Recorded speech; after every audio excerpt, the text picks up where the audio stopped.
Hejo, my name is Victoria Daller. Today I have my coffee with me. I would like to focus on goals. It's January, the new year.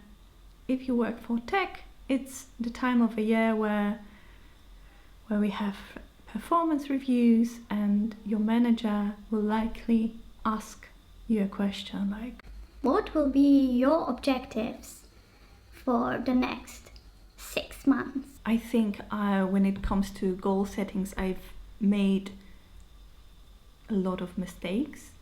And who knows, maybe there's a slight chance that you make the same mistakes. I think this holding this mug is stressing me, because I feel that the liquid is, I'm maybe not shaky, but I'm talking to you and I'm moving my hands and I just feel the liquid moving in the mug. So I will maybe put it away. Stop drifting. Going from one day to another, from one week to another, without any kind of destination. Imagine the future. Be honest with yourself this time. Imagine the future and answer the question, where would you like to be in those 6 months? And like, I don't know if you do that, but I know that I negotiate my dreams with myself. So my dream is here, but I'm like, oh no, but this will be like too, like no one will ever let me do that. So I will just negotiate it, and I'm starting negotiating down to what I think is possible. And then instead of being here, I'm here. And then when I talk to my manager, they also have some kind of ideas about my work. So then they starting negotiating. They negotiate with me, and we're here, Whereas if I started from here, I would probably ended up here. You know what I don't know if it's a good metaphor, but do you know that? Imagine the future that you want to have, and be honest. Like, if you want to be an engineering manager, imagine that you're an engineering manager. If you want to be a senior engineer or staff engineer, imagine that you're a staff engineer. Be selfish with your goals. I've been guilty of putting the needs of my team above my personal growth, and I'm totally guilty of aligning my goals to the team needs. It's a huge mistake, because after 4 years, I think I could have been in a completely different place if I was more focused on what I want and what I need, and to feel fulfilled and satisfied with my work. I believe that it's much better to get lost on the way to a destination than get lost without any destination in mind. What I mean by that if you, let's say your goal would be, if your goal is to become an engineering manager, then you will do things like smaller steps to get there. And during the time, you will maybe realize that, I don't really like talking to people that much. I don't want to be an engineering manager, right? But by doing the stuff, so you got lost, basically. You will not reach your destination, but you learn so much during this journey, right? And if you, on the contrary, if you are going nowhere, like you don't know where you want to be, you will just be lost all the time, but you will not learn as much. Does it make sense? I don't know. I wish I was approaching my career like that before. What do you think? Like, does it make sense, or is this like a complete bullshit? Like, just tell me. Now when you have your vision, I suggest you do an exercise that is called Imagine the Best Year in Your Life. And I learned it from a TED Talk by Laura Vanderkam. I will link to her TED Talk below, but the exercise is super easy. You just think that it's December, you imagine you've just had the best year in your life, the most satisfying, fulfilling. It was amazing. It's just mind-blowing. And when you're in this mindset, like you write down what happened to make it so brilliant, amazing, fulfilling, satisfying, energetic, whatever you want. This exercise will give you a list of things that you basically should do to have a great year.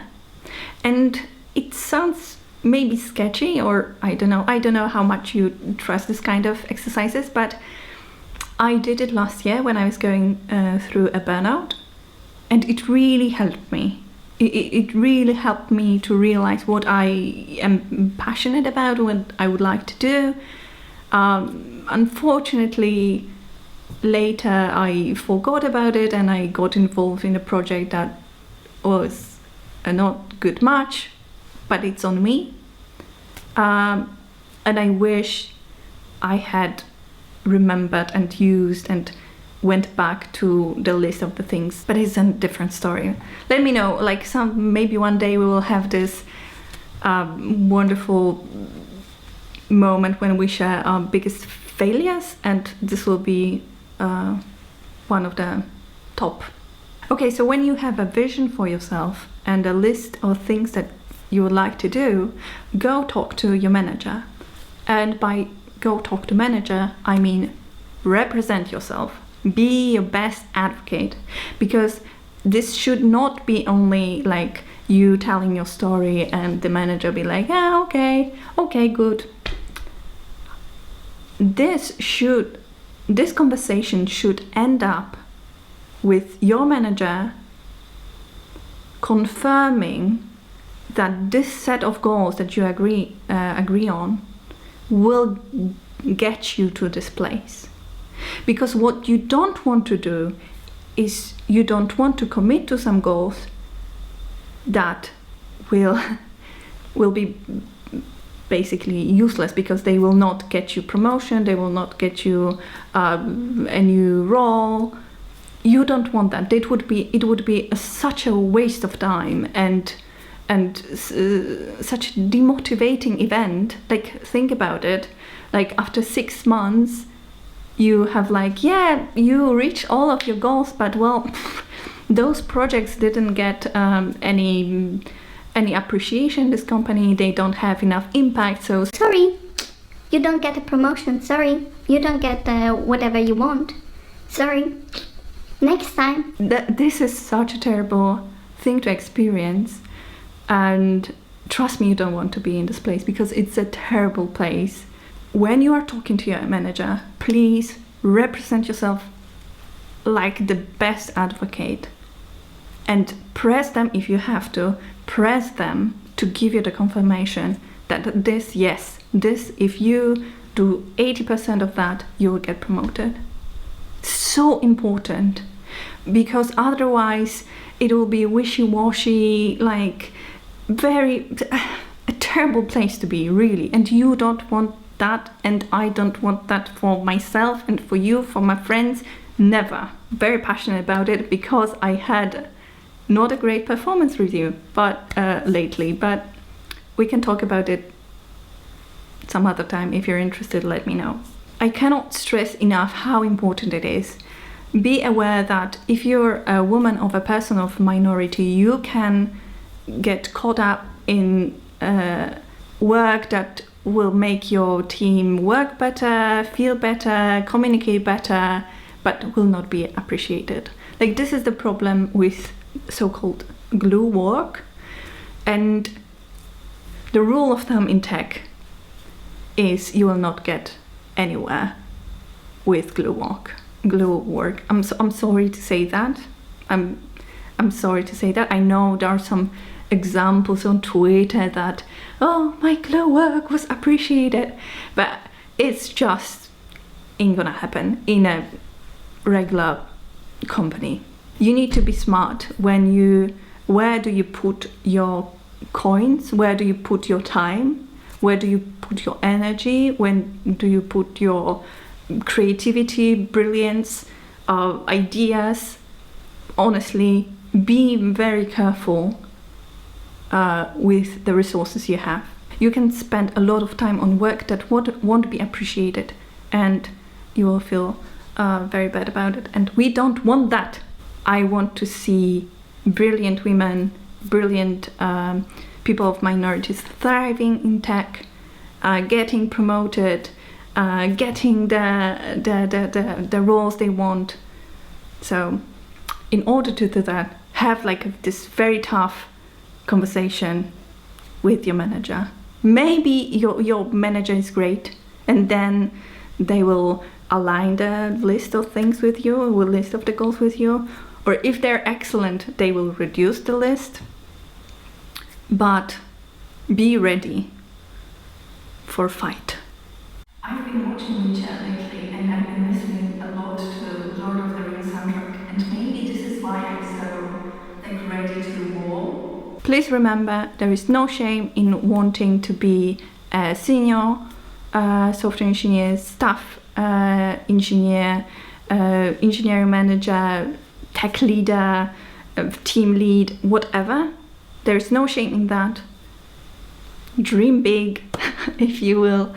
And yeah, let me know in the comments, what do you think about it? How do you approach your goal setting? How do you approach your career overall? I'm very curious about it right now, and it's super relevant to me, so I would love to learn from you.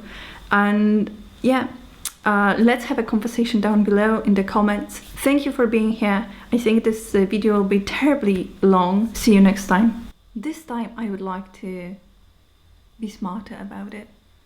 And smart goals, no.